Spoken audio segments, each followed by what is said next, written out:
नाशिक विधान परिषदेचे महायुतीचे उमेदवार नरेंद्र दराडी यांनी मुख्यमंत्र्यांची घेतली भेट। मंत्रालयामध्ये दोन्ही नेत्यांची भेट। नाशिकमध्ये गोकुळ गीतेंच्या बंडखोरीमुळे महायुतीमध्ये तिढा।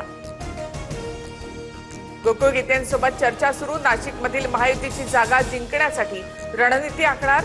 सकारात्मक निर्णय होईल। मंत्री उदय सामंतांसह गिरीश महाजन यांच्याकडून विश्वास व्यक्त। चर्चेसाठी उदय सामंत पुन्हा नाशिककडे रवाना।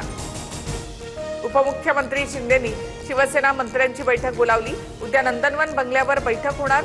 नाशिकमधील बंडखोरीवरून सेना मंत्र्यांमध्ये नाराजी असल्याच्या चर्चा।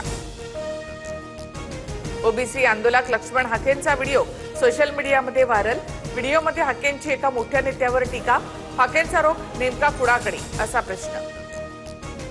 मला डॅमेज करण्याचे प्रयत्न सुरू। तोडून मोडून व्हिडिओ दाखवले।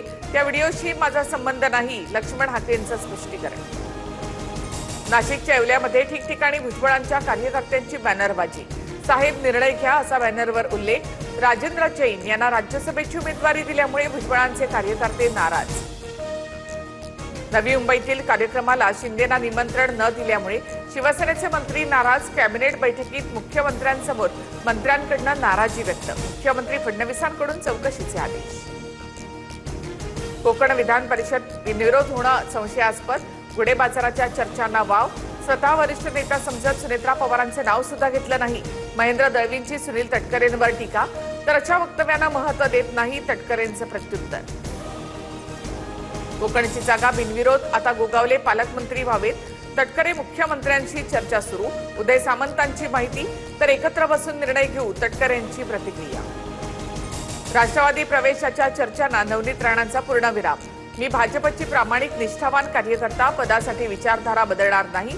नवनीत राणांची पोस्ट। नागपूर जिल्हा परिषद कार्यालयाच्या बाहेर मनसैनिकांचं अर्धनग्न आंदोलन। विद्यार्थ्यांच्या गणवेशासाठी मिळणाऱ्या निधीमध्ये कपात केल्यामुळे मनसे आक्रमक। जिल्हा परिषद कार्यालयाचं गेट तोडून आत जाण्यापासून पोलिसांनी रोखलं। आमदार संजय गायकवाडांना 100 कोटींची अब्रू नुकसानीची नोटीस। भाजपच्या विजयराज शिंदेंची वकील असीम सरोदेन मार्फत नोटीस। आदिवासी मुलींचं लैंगिक शोषण केल्याचा विजयराज शिंदेंवर केला होता आरोप। पुणेकरांना 15 तारखेपासून दिवसाआड पाणी पुरवठा होणार। पालिका प्रशासनाकडून पाणी कपात जाहीर। धरणांमधील पाणीसाठा कमी झाल्यामुळे निर्णय। स्विमिंग पूल बांधकामांना पाणी पुरवठा बंद। पुण्याच्या तळेगाव एमआयडीसी परिसरातील एका कंपनीमध्ये गॅस गळती। कार्बन डायऑक्साईड गॅस गळतीमुळे 2 मजुरांचा मृत्यू तर 3 जण गंभीर जखमी।